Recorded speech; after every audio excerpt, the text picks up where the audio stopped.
Alright, so happy early Mother's Day, by the way, to all the mothers out there. I picked this up for the wife so she has a nice commuter car. It's a 2011 Volkswagen Jetta. I got a story behind this that I'm going to share with you guys, but this way she can save gas instead of driving the GMC all the time. It's a pretty nice car, man. Windows tinted. He's got a nice stereo system in here. It's pretty clean overall. I just couldn't believe it. I ended up buying this from work. It's an amazing car, really.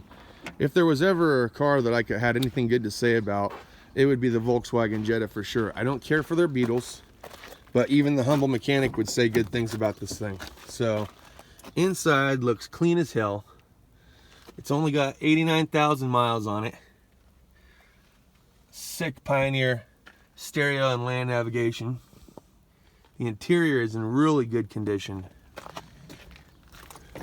Whoop. Unlock this real quick. Oh, where you at? Really super clean. Very child friendly. Let's pop the hood and take a look. That tensioner needs to get replaced for sure.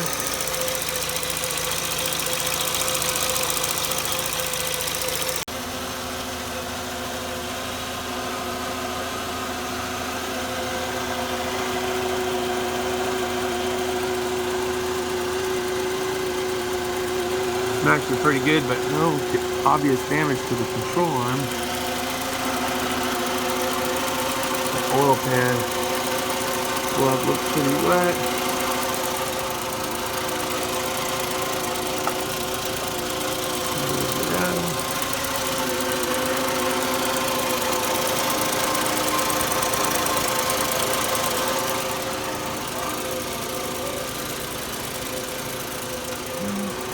Brakes were just done. Looks like the calipers were replaced.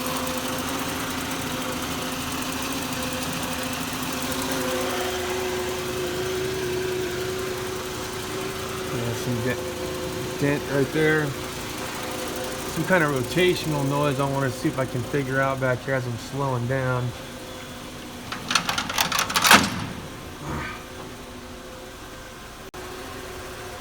Alright, so I got some kind of rotational noise in the back though.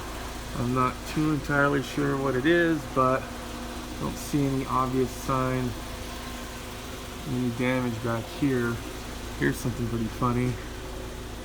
A little hole right here in the trunk.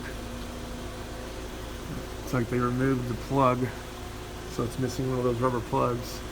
So water and rodents can get in the trunk, so we'll have to block that off with something. Cool. Cool. Used the Alltel actually to verify the fluid level in the transmission. So that was pretty helpful. Had to go by temperature by going into transmission control module. So now that we're all done, we can escape. You're going to want to back out of the system so it stops communicating with the PCM. So really super clean car. I do need to check the airbag light out, so I'm going to get into that a little bit later.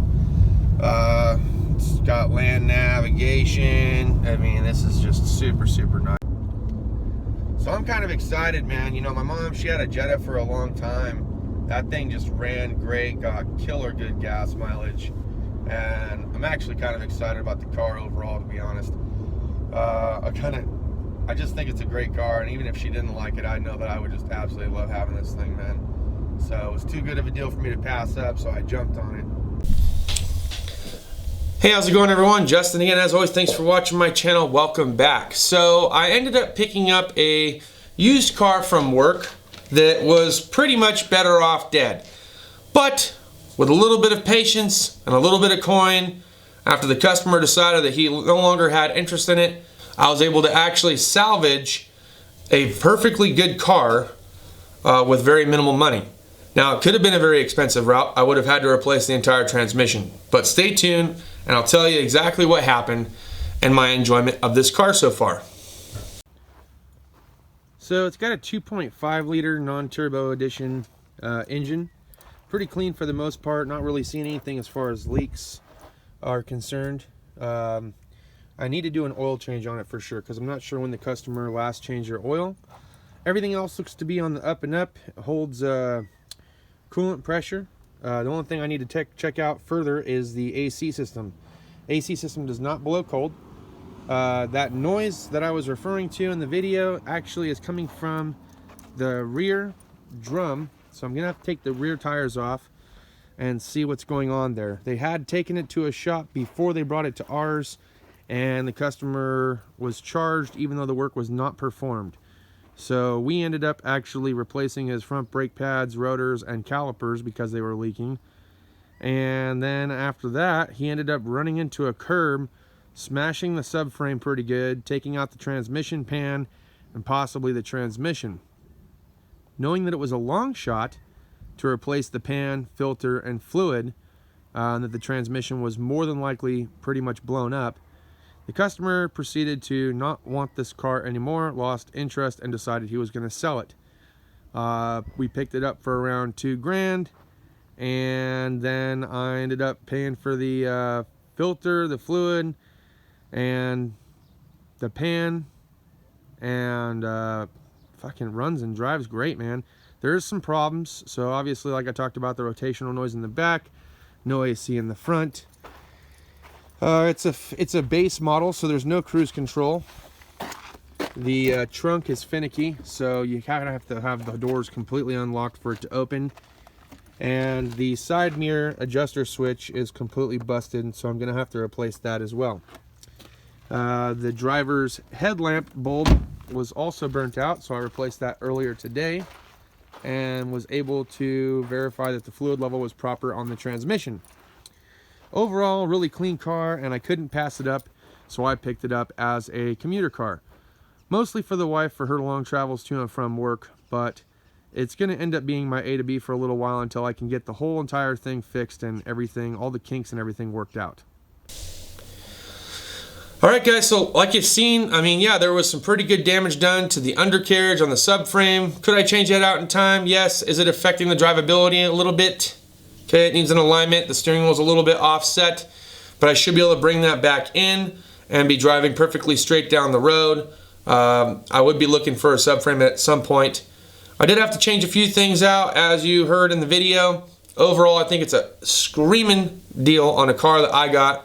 I won't begin to tell you what I actually paid for it, but I will tell you I got it for a screaming deal and I couldn't pass it up. Love the car so far. I'm going to be driving it for a little while. I've got an occupant restraint light on for the airbag system, so I'm going to have to dig into that a little bit. The best tool that I could possibly use in this case study would be the MaxiSys Elite, but I'm still waiting to hear back from my gear wrench rep to see what the good word is on that. If we can work a deal, great. I will have a fully functioning, super awesome scan tool that I can utilize for multiple different things, and I can get the appropriate software downloaded. And from what I've heard from past reviews on this thing, that this scan tool is absolutely perfect when it comes to European cars. And the Snap-on that I have, I plugged in it, I got a generic code out of it, but I couldn't really see too much information out of it.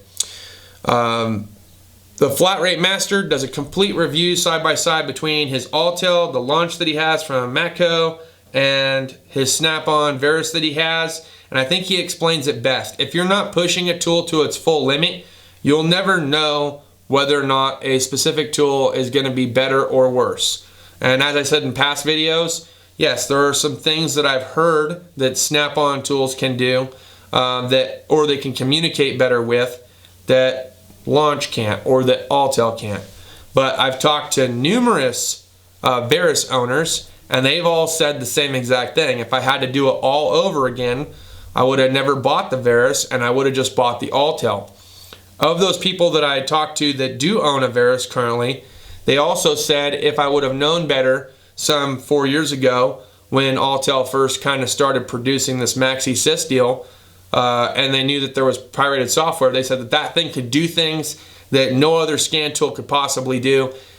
They've since then changed the software update. Everything's covered and licensed now, and so it's limited. But it still has better information than the Snap-on does. Ergo, they still say they would have bought the Autel or a Launch over the Snap-on Verus. Just food for thought. Alright, so if you're not bored at this point, I appreciate you sticking with it. So, some things that you can do when you're looking to buy a used car from somebody. So there's a handful of things really that I would recommend or suggest. So one, look at the condition of the fluids. That's always number one. You want to see what it smells like, what it looks like. Does the transmission fluid look like that nice maroon color that we're all looking for, that nice red? Or is it really dark or brownish color? That's something that's a good indicator of how well or poorly maintained the transmission is. The engine oil, going to be kind of hard to do because if all the fluids are kept up on and they're kept up on pretty regularly, the fluid's going to look, relatively dark brown. It's going to be kind of hard to tell. If it's dark, looks like they haven't changed it out in years, there's a good chance that you're going to have to end up pulling a plug or doing a compression test at some point after you buy the car to see what your compression's at. However, if the fluid looks new, then there's a good chance they just changed the oil before you even came over to take a look at the car. So this is hard to tell, but if you can look at the dipstick, you'll see some kind of wearing or discoloration of the dipstick, which might not have been fully cleaned off, and that could be a good indicator that they don't really keep up on the oil changes too much and that it's just burning. So that's probably why you're going to get that discoloration in the oil dipstick. Another thing that you could do is look underneath the car if it's possible. Some cars are sitting so low to the ground it's hard to do that, so you might not be able to see it. So everything that you're looking at under the hood is going to be like your acceptance area. If everything under the hood looks good, then that's an acceptance that whatever happens underneath you can take care of later, whether it's an oil pan leak, a transmission pan leak, a differential leak, or PTU leak. If it's worn U-joints, etc. So it depends on the type of car that you have, or the CV axle boots torn, things like that. It's going to be kind of hard to look at that on some cars. So, but if it's a truck, get underneath that thing, man. Take a look at it. See if there's rust holes through the frame. See if there's leaks through this, that, or the other. See if there's any kind of further rodent damage on the wiring. See what the condition of the fuel filter is. Now, you might not be able to look at the inside of the fuel filter, but you'll be able to at least look on the outside and see if it's an OEM or if they've changed it out already, because aftermarket fuel filters have a completely different color and coating and everything else that you'll be able to depict whether or not that has been changed or not. Not all vehicles have a fuel filter available to look at. Some of them are actually internal to the tank and are incorporated in the fuel pump, but just food for thought. Shocks, struts, look for leaks, look for shakes, take it for a road test. Drive it. That's the number one thing that most people end up jumping on without driving it. Drive it. Take it up to speed, bring it down to speed. Hit the brakes. Is the steering wheel offset? Does the brake pedal pulsate? Is there some vibration while you're driving? Is there rotational noise? Is there wind noise? There's all these different things to be listening to. Don't have the radio on. That's another thing. People are so concerned about what the radio sounds like, they crank it up and go for a drive and they fall in love with the car without ever actually listening to the car itself while they're going down the road. You can listen to the radio all you want later, after you've already bought it. But turn the radio off, listen to your car, see what it actually is doing or not doing. That's the best advice I can give you. Also, you might live in a climate where there's not really a lot of rain. Use the wipers. Pull the thing back, see if it squirts. If it squirts, does one of the nozzles not squirt and the other one does? Do the wipers swipe? Do they drag? Is there some kind of drag behind it? We'll show you how to clean your window up a little bit better in another video, but that's something else to look for. Most people, when they get ready to sell a car, if they're smart, will wash it and detail it or clean it out. So you're going to want to look through some cubby holes. You're going to want to take a look at a few things, look inside, open things up. Check the seat belts, okay? For like Uber driver inspections, we have to actually seat belt buckle every single buckle. Not every buckle in the back seat or front seat works. You're going to want to check that out. This one has an occupant restraint code. I'm going to have to look at that and see what it is. I'm aware of that. I'm capable of doing that, so I'm not too concerned about it. It's also got some, weird rotational noise and things like that that I've also got to check out. It's also got no AC, so I'm going to have to check that out. And so there's a handful of things that you're going to get when you're buying a used car, but at the end of the day, look at the book value. See what it's actually going for. See what the min max is, see what trade-in is, and try to make your best judgment of how much you think that car is worth. I believe this car is worth every single penny of what it is that I'm getting ready to pay for it. And if I didn't think it was worth it, I wouldn't have paid for it, but it's a phenomenally clean car, Yes, there are some issues. There's some further things I need to fix or replace, and I'm okay with that. There's still a possibility that the transmission could go out, okay? Because I don't know how long he ran and drove or had the vehicle running with the transmission fluid dumping out everywhere before it shut off, okay? So just replacing the components that I did made it to where it was drivable. There is a little bit of a delay, so I have to wait so many seconds while I'm in the car before I can actually put it in gear for everything to work. So I might be looking at a transmission down the road. I'm not concerned about it at this point because I am relatively slow and methodical in the morning. The car has plenty of time to warm up before I drive.